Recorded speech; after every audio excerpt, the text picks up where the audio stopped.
이제 계속해서 이제 재앙에 대해서 이제 우리가 같이 은혜를 나누고 있습니다. 오늘은 출애굽기 10장 1절에서 29절에 보면 이제 메뚜기 재앙과 흑암 재앙에 대해서 나옵니다. 그러면 우리가 이제 메뚜기 재앙과 흑암 재앙을 통해서 영적 교훈은 하나님께서 어떤 영적 교훈을 주는지 우리 한번 은혜 나누기를 원합니다.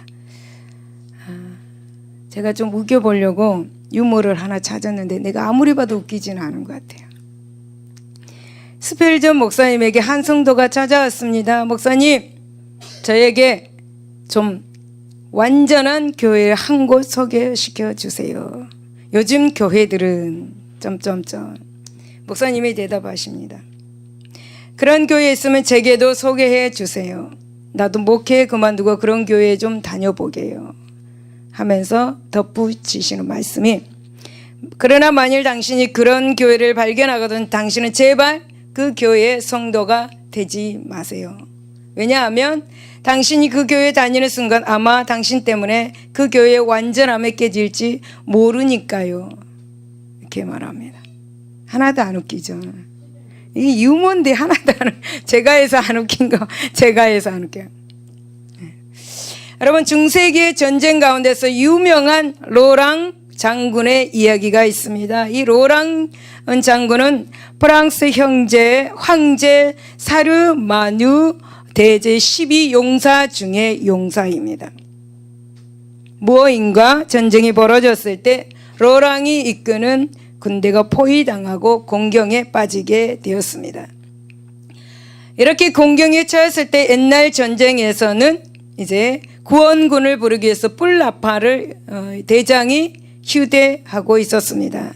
그러나 로랑은 자기 체면 때문에 이 뿔나파를 불지 않았습니다. 결국은 부하들이 하나 둘씩 쓰러지고 많이 이제 위급해졌습니다. 하지만 로랑의 고집은 자신이 죽을 순간까지 그 뿔나파를 불지 않았다라는 것입니다. 여러분, 로랑의 체면 유지는 자기 자신뿐만 아니라 부하를 전멸시키고 말았다라는 거죠. 그 고집 때문에. 여러분, 나폴레옹 또한, 나폴레옹 여러분 다 아실 줄로 압니다. 나폴레옹이 러시아를 침공하고 큰 패배를 맛본 것도 체면과 고집의 기인되었음을 역사는 말하고 있습니다. 그의 겨울에 예년보다 몹시 추울 것이라고 그렇게 전문가들의 충고를 이렇게 나폴레옹은 사전에 들었습니다. 그의 겨울에는 철새가 다른 해보다 빨리 날아갔습니다. 그래서 여러 가지 경험과 과학적인 예를 들어서 전문가들은 이렇게 러시아 원정을 연기한 것을 나폴레옹에게 이제 충고하였습니다.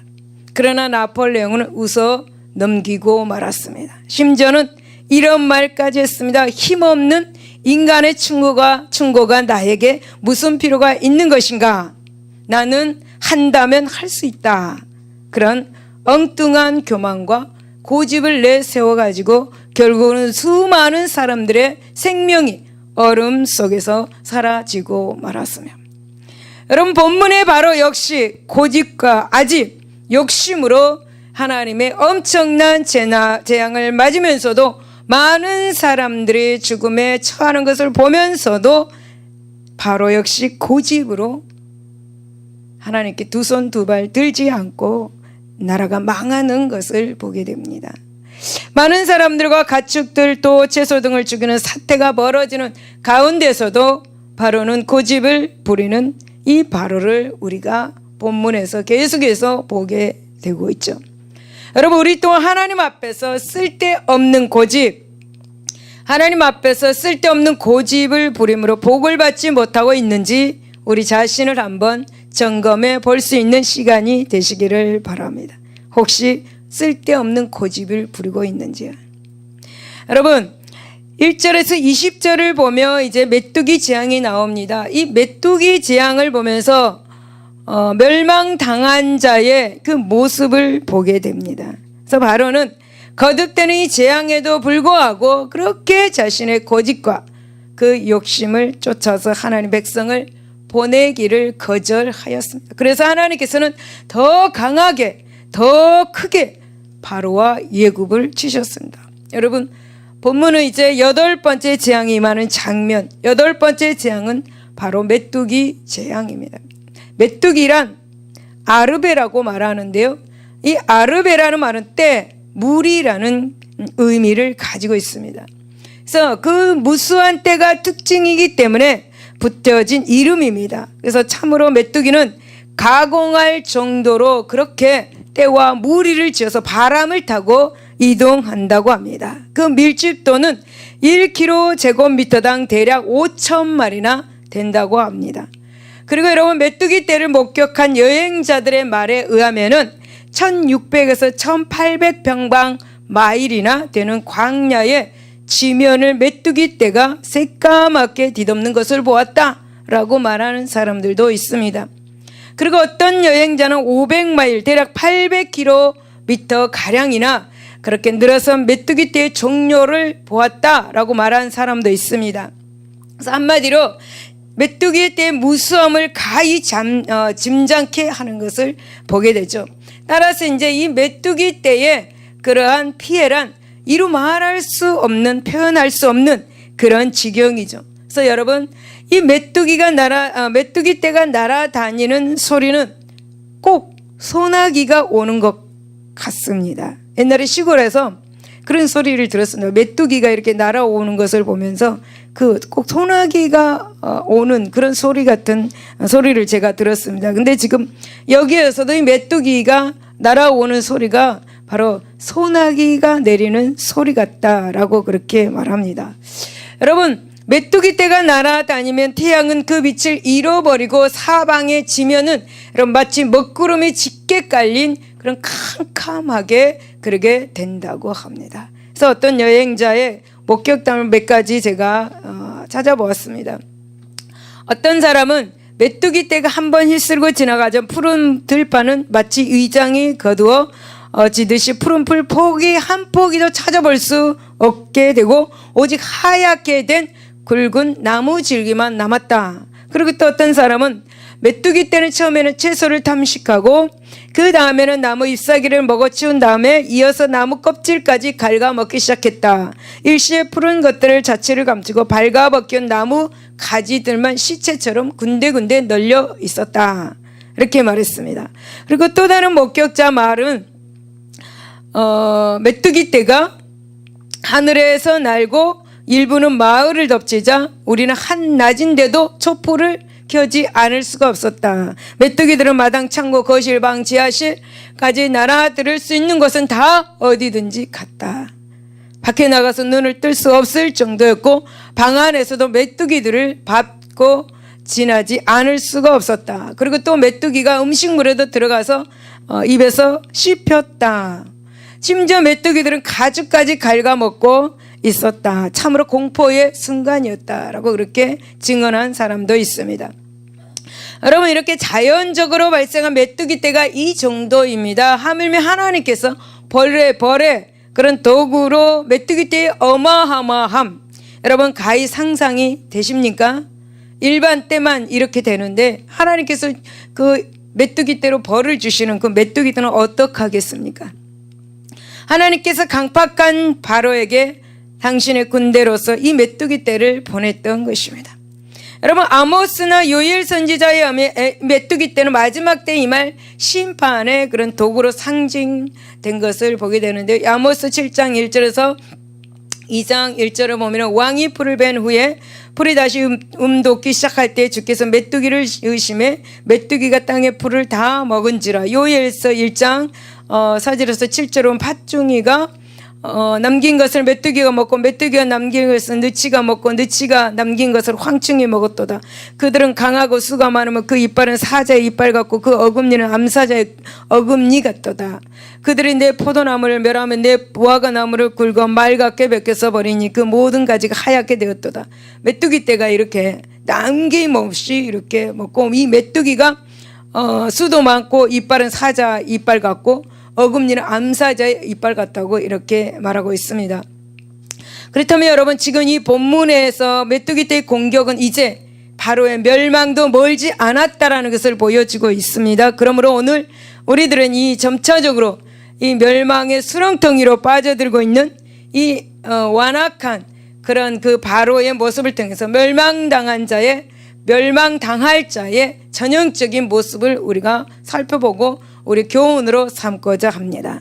그래서 3절에서 6절을 보면 거짓으로 스스로 위안하는 모습을 바로에게서 볼 수가 있습니다.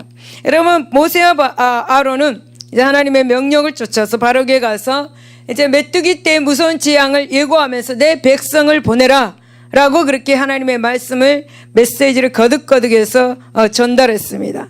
여러분, 고대 중근동 지역의 사람들은 이 메뚜기 떼 내습을 가장 이렇게 무서워했다고 합니다. 그래서 메뚜기 떼 내습은 하늘의 저주이고 징벌로 여겼습니다. 왜냐하면 그 무시무시한 공포와 그러한 그 엄청난 피해란 이루 말할 수 없기 때문입니다. 그럼에도 불구하고 바로는 모세의 요구를 거절하고 모세를 내쫓아 돌려보냈습니다. 여러분, 지금 이제 지역의 특성상 메뚜기 떼 내습이 드물었습니다. 그래서 바로는 이제 설마 메뚜기 떼가 오랴라는 그 설마하는 마음으로 거절을 했을 것입니다.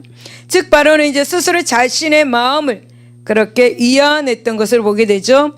여러분, 이제 바로는 7차에 걸쳐서 이제 하나님의 그 재앙, 큰 재앙의 경고를 일부러 무시하고 잊었던 것 같습니다. 그렇습니다. 멸망할 이런 악인들은 거짓으로 스스로를 위안을 삼습니다. 그리고 이 설마라는 게 사람을 잡습니다. 그렇죠? 이 설마라는 그런 자기 착각에 빠져서 회개할 줄을 모릅니다. 그래서 자기의 그 처지를 냉철하게 돌아보기를 거부하고 평안할 것이다. 이제 평안할 것이다. 메뚜기는 오지 않을 것이다. 라고 자기 자신을 스스로 이렇게 만족해하면서 기만했습니다. 그리고 또 교만과 욕심과 고집에 파묻혀가지고 거듭되는 회개의 기회를 발로 차 버리고만 이 바로를 우리가 볼 수가 있습니다. 그래서 이것이 바로 이 멸망할 자의 모습인 것 같습니다. 우리가 이 바로를 보면서. 그리고 이제 7절에서 11절을 보면 거짓으로 진리와 타협하는 모습을 보게 되죠. 여러분, 이제 바로가 모세와 아론을 내쫓듯이 이제 돌려보내자 이제 바로의 신하들이 이제 안절부절했습니다. 왜냐하면 지금까지 그 모든 재앙이 예고한 대로 한 차례도 오차 없이 그대로 임했기 때문입니다. 그래서 이제 그들은 오랜 침묵을 깨고 이렇게 이제 바로에게 말합니다. 아직도 애굽이 망한 줄을 알지 못합니까? 라고 이제 여태까지 참다가 왕에게 이렇게 말합니다.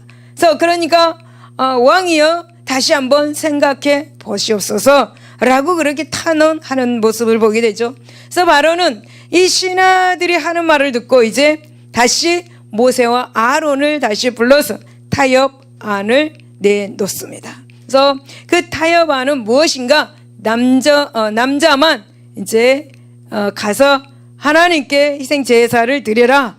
그리고 이제 부녀와 가축은 이 애굽에 남아 있게 해라라는 그런 타협이었습니다. 사실 바로는 처음부터 내 백성을 보려나는 이 모세의 요구가 이 무엇을 의미한지를 그는 분명히 알고 있었습니다. 또 계속되는 이 하나님의 그 재앙이 무엇을 말하는지 그는 똑똑히 알고 있었습니다. 하지만 바로는 분명한 진리를 예민한 채 어떻게 해서든지 이제 이스라엘 백성들을 자기 밑에 두고 그리고 묶어두고 계속 이제 노예로 부리고 그리고 속보이는 그러한 타협안을 그렇게 여러 차례 내놓았던 것을 보게 됩니다. 바로 이처럼 바로는 분명한 진리를 외면한 채 그것을 타협과 흥정의 대상으로 삼았던 것입니다. 여러분, 멸망당할 자는 진리를 똑바로 보지 못합니다. 진리를 진리로서 인정하지 않습니다. 멸망당할 자는 옛서 진리를 외면하고 거부한 채 그렇게 말장난이나 속임수로 거짓 대처하려 합니다. 이 바로는 진리를 거짓으로 적당히 타협하고 간교하게 흥정하고자 했습니다. 이러한 자가 멸망당할 자의 모습인 것입니다. 그리고 여러분 16절에서 17절을 보면은 거짓으로 회개하는 모습을 보게 됩니다. 16절 17절을 보면 바로가 모세 아론을 급히 불러 이르되 내가 너희 하나님 여호와와 너희에게 죄를 지었으니 바라건대 이번만 나의 죄를 용서하고 너희 하나님 여호와께 구하여 내 죽음만을 내게서 떠나게 하라 라고 그렇게 말합니다. 여러분이 이 말씀을 볼 때 어떻습니까? 여러분이 이 말씀을 들을 때 어떻습니까? 바로가 지금 회개하는 것 같습니까? 회개하는 것 같습니까? 그래서 마침내 이제 이 모세가 예고한 대로 이제 애굽 역사상 전무후무한 무서운 메뚜기 떼가 그 재앙이 애굽 전역에 덮였습니다. 태양은 이제 메뚜기로 인해서 그 빛을 잃어버렸습니다. 모든 밭작물, 농작물, 그리고 여러분 과일나무 순식간에 사라지기 시작했습니다.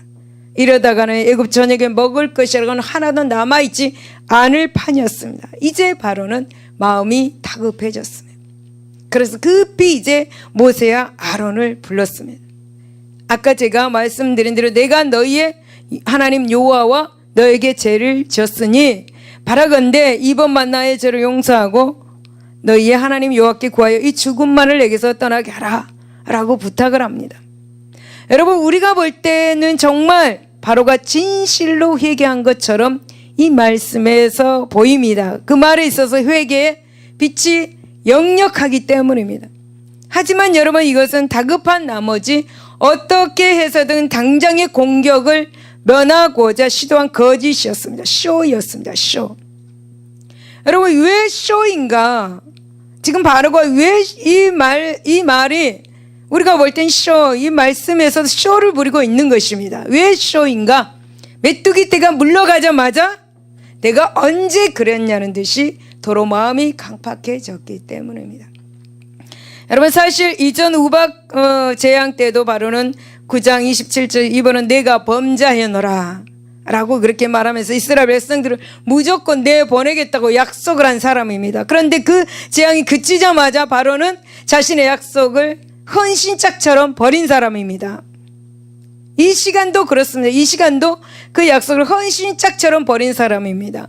보십시오 여러분 이처럼 재앙 때는 회개하는 듯합니다. 하지만 재앙이 물러가면 다시금 완악해지고 강팍하게 하는 자들, 강팍해 되는 자들, 회개와 자복의 눈물마저 제 목적을 위해서 거짓 이용하는 사람들입니다. 바로도 그런 사람입니다.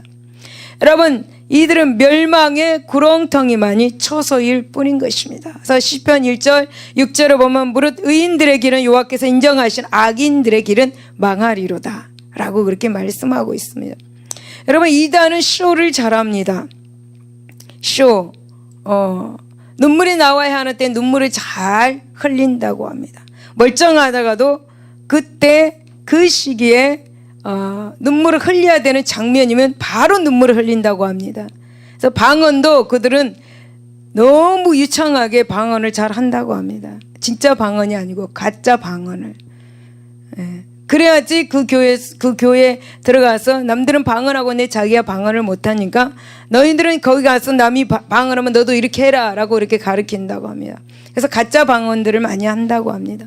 근데 그 가짜 방언을 이제 옆에서 방언하는 사람은 진짜 방언으로 생각한다고 합니다. 그리고 이제 그들과 친해지고 그렇게 해서 이제 나중에는 교회를 산 옮기듯이 그렇게 저들이 점령을 한다고 합니다. 그래서 이단은 쇼를 잘한다. 여러분 잘 기억해 주시기 바랍니다. 사랑하는 여러분 오늘 우리들이 이제 본문의 그 메뚜기 떼의 재앙을 살펴보았습니다. 그런데 우리가 바로의 모습을 보면서 참으로 멸망당할 자의 모습이 어떠한가를 살펴보았습니다. 그렇다면 혹 오늘 나에게는 그러한 모습이 없는지 바로와 같은 모습이 없는지 곰곰이 한번 살펴보아야 할 것입니다. 여러분 우리에게 바로와 같은 모습이 만약 있다면 오늘 이 시간 그러한 거짓된 허울을 과감히 던져버리시기를 바랍니다. 그 길만이 멸망의 구렁텅이에서부터 탈출하는 길인 것을 여러분 믿으시기를 바랍니다. 그래서 모든 거짓을 버리고 참되고 진실한 신앙의 길을 쫓아서 마침내 구원의 문에 이르는 저와 여러분 되시기를 예수 이름으로 축복을 드립니다. 사랑하는 여러분, 기억하십시오. 모든 사람들을 속이고 그리고 심지어 자기 자신마저 속일 수 있습니다. 하지만 불꽃 같은 눈동자로 인간의 속 깊숙한 그 심령까지 감찰하시는 하나님은 결코 속일 수 없다는 사실을 우리는 꼭 알아야 되고 기억해야 되고 믿어야 될 줄로 믿습니다. 시편 11편 4절에 보면 그의 눈이 인생을 통촉하시고 그의 안목이 그들을 감찰하시는도다. 잠언 16장 2절에 보면 사람의 행위가 자기 보기에는 모두 깨끗하여도 여호와는 심령을 감찰하시니라 라고 그렇게 말씀을 하고 있습니다. 여러분, 출애굽기 10장 21절에서 29절을 보면 이제 흑암 재앙에 대해서 나옵니다. 이 흑암 재앙, 이제 8번째 이제 메뚜기 재앙에도 불구하고 그 고집을 버리지 아니하는 바로에게 이제 9번째 재앙이 예고 없이 찾아옵니다. 그 재앙은 바로 흑암 재앙입니다. 여러분, 지금까지의 재앙들은 당시 그 애굽의 지리적 그리고 기후적 여건들과 굉장히 밀접한 관계에 있었습니다. 여러분, 흑암 재앙도 간혹 애굽을 덮쳤던 캄신, 그러니까 사막의 바람이란 뜻입니다. 캄신, 이런 캄신의 현상과 관련된 듯 합니다.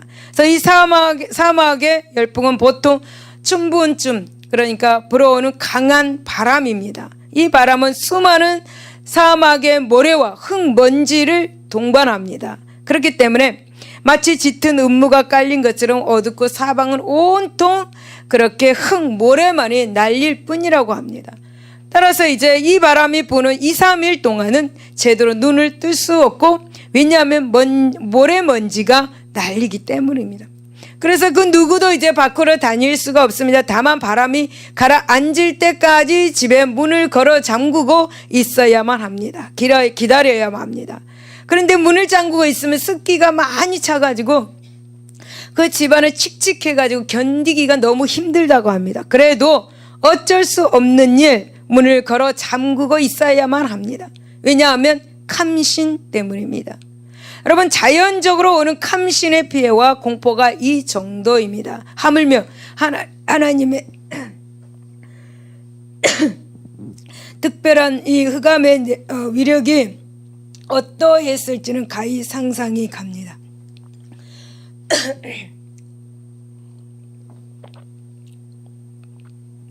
여러분, 이 흑암 재앙의 초자연적인 성격은 그 강도도 강도이지만은 구별에 있다고 합니다. 구별에 있다고 합니다. 곧 이제 흑암 재앙이 이제 바로의 왕궁을 비롯해 가지고 애국 모든 사람들이 가는 거처에 무섭게 임했습니다. 하지만 이스라엘 백성들이 살고 있는 그 고센에는 조금도 임하지 않았습니다. 흑암 대신에 광명이 임했다라고 그렇게 말씀합니다. 여러분, 흑암의 장소와 광명의 장소가 뚜렷이 구별된 이 놀라운 하나님의 사역, 이 하나님의 사역을 통해서 우리는 이 시간 또 은혜를 받고자 합니다.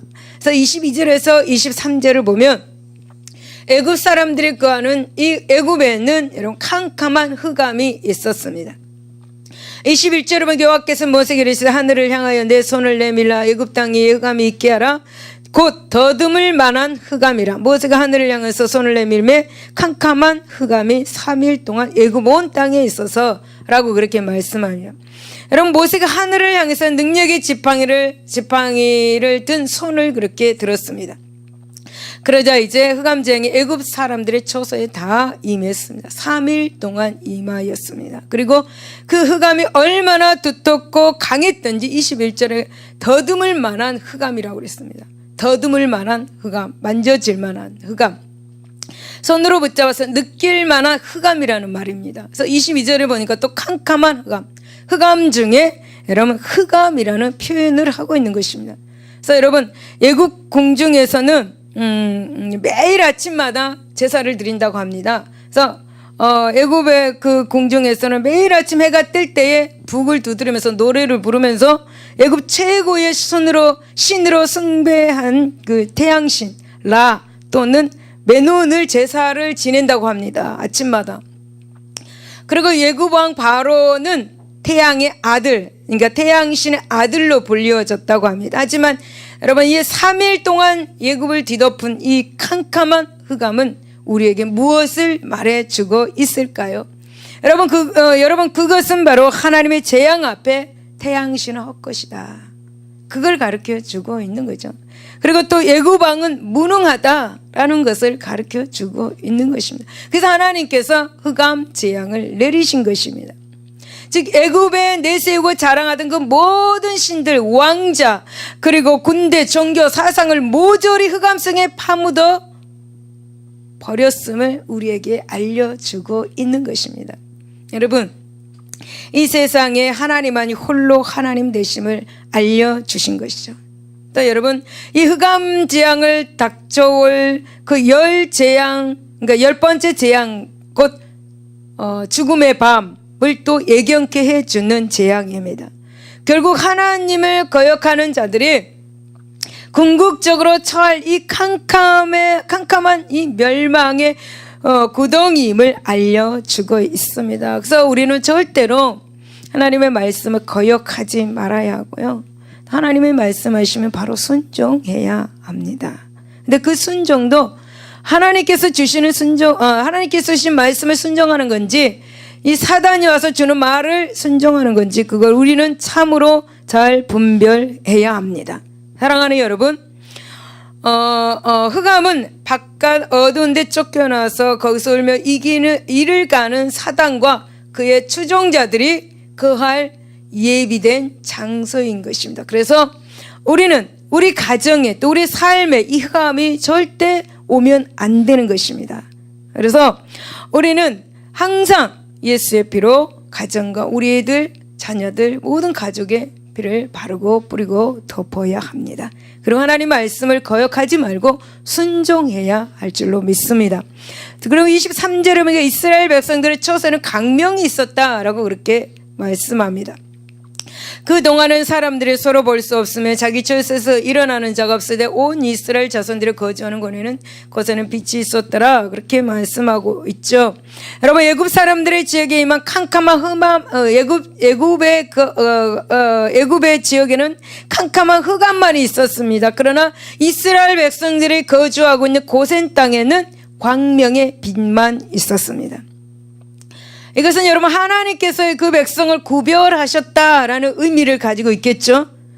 또 흑암 재앙이 이스라엘 백성을 향한 것이 아니라 애굽 사람들을 향한 것이었다라는 것을 의미하고 있습니다. 그래서 여러분, 비단 흑암 재앙뿐이 아닙니다. 모든 재앙이 다 이스라엘 백성들이 거하는 이 고센 땅에는 오지 않았고요.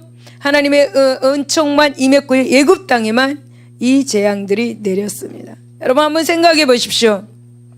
하나님이 왜 이렇게 바로와 애굽을 여러 재앙으로 이렇게 치셨을까? 왜 이렇게 애굽에 이렇게 많은 재앙으로 바로와 애굽을 쳤을까? 여러분, 어떻게 생각하십니까? 그것은 바로 이스라엘 백성들에게 자유와 해방을 주시기 위함이었습니다. 할렐루야. 할렐루야. 왜 여러분 예수님께서 십자가에서 그 모진 고통을 당했습니까? 우리에게 자유와 해방을 주시기 위해서입니다. 여러분, 시편 43편 3절에서 4절을 보면 대저 나는 여호와 내 하나님이여 이스라엘의 거룩한 여 내 구원자임이라. 내가 애굽을 너의 속량물로 구스와 스바를 너를 대신하여 주었노라. 할렐루야. 내가 내 눈을 빼버렸고 정기하며 내가 너를 사랑하였은즉 내가 내 대신 사람들을 내어주며 백성들을 내 생명을 대신하리니 라고 그렇게 말씀합니다. 즉 하나님께서는 애굽을 이스라엘의 속량물로 삼았던 것, 여러분, 심판 없는 구원은 있을 수가 없습니다. 흑암 없는 광명은 없습니다. 따라서 이제 애굽에 임한 심판의 흑암에 캄캄할수록 이스라엘 위에 임하는 그 광명은, 구원의 광명은 밝을 것이다 라는 것입니다.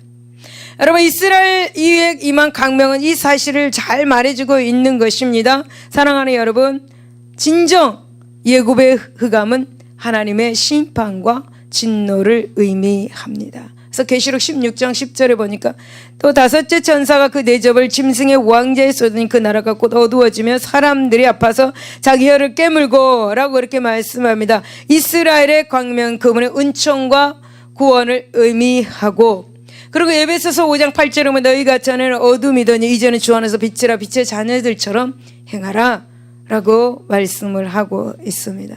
그런데 여러분, 여기서 우리가 정말 주의 깊게 살펴보아야 될 것이 있습니다. 그것은 흑암과 광명이 각각 사람에게 임한 것이 아니라 애굽과 이스라엘의 처소에 임했다라는 점입니다. 여러분, 이것은 무엇을 말하는 것일까? 여러분, 이것은 바로 애굽인이라 할지라도 하나님을 믿는 애굽인이 있을 거라는 것입니다. 그래서 그 하나님을 믿는 사람이 흑암에 있는 곳을 떠나서 이스라엘에 있는 이 광명의 장소로 나아올 수 있다라는 사실이에요. 그리고 또 밝은 빛이 있는 곳을 향해서 나오는 사람이 있을 거라는 것입니다. 여러분, 세상은 어두운 곳입니다.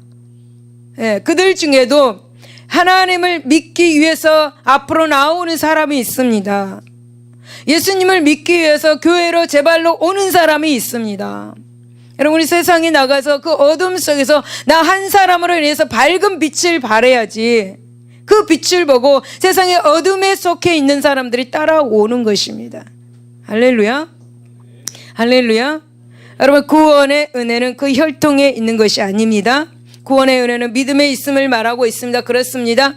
사실 우리들도 본래는 흑암에 거한 자들이었습니다. 우리는 진노 아래 처한 자들이었습니다. 그런데 오직 믿음으로 광명의 장소에 나온 사람들입니다. 그래서 우리는 하나님의 빛의 자녀가 된 사람입니다. 믿습니까? 그러므로 이제 다시는 흑암에 있는 옛 애굽의 장소로 돌아가지 말아야 합니다. 할렐루야. 오직 광명 안에 거하면서 더욱 광명으로 나가는 빛의 자녀들이 되어야 될 줄로 믿습니다. 여러분, 로마서 13장 12절에 보면 밤이 깊고 낮이 가까웠으니 그러므로 우리가 어둠의 일을 벗고 빛의 갑옷을 입고 승리하는 저와 여러분이 되시기를 예수 이름으로 축원을 드립니다. 할렐루야. 기도하겠습니다. 하나님 감사합니다. 오늘 하나님 바로를 보면서 멸망당할 자들은 정말 바로를 통해서 우리가 보게 됩니다. 스스로 자기를 거짓으로 유연하고 위로하고 또 거짓으로 질려 타협하고 또 거짓으로 회개하는 것을 보게 됩니다. 하나님, 우리는 예수 믿는 하나님의 백성으로서 바로와 같은 사람이 한 사람도 없을 줄로 믿습니다. 오직 믿음으로 살아갈 수 있게 하시고 우리가 빛이 되어서 하나님 광명이 되어서 세상의 어두운 곳에 나갈 때 저들이 또 어둠 속에서도 예수님을 찾는 사람들도 있을 줄 믿습니다. 저들이 우리의 광명의 빛을 보고 나아올 수 있도록, 예수 믿고 구원받을 수 있도록 하나님 은총을 더하여 주시옵시고, 우리가 어느 곳에 가든지 이 빛, 광명의 빛을 발할 수 있는 우리 모두가 되게 하여 주시옵소서. 빛을 발하기 위해서는 성령 충만해야 합니다. 하나님, 성령 충만할 수 있도록 하나님 우리에게 성령을 충만히 부어 주시옵소서. 감사하며 예수 이름으로 기도드리옵나이다. 아멘. 할렐루야. 할렐루야. 우리 찬양하고 기도하겠습니다.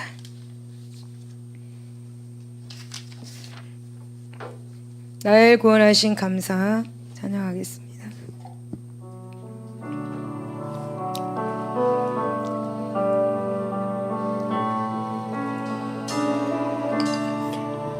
날 구원하신 주 감사, 것 주신 감사, 지난 추억이네 감사, 주 내 곁에 계시네 향기로운 봄철에 감사, 외로운 가을날 감사, 사라진 눈물도 감사, 나의 영혼 평안에 응답하신 기도 감사, 거절하신 것 감사, 해처럼 높으신 감사 모든 것 채우시네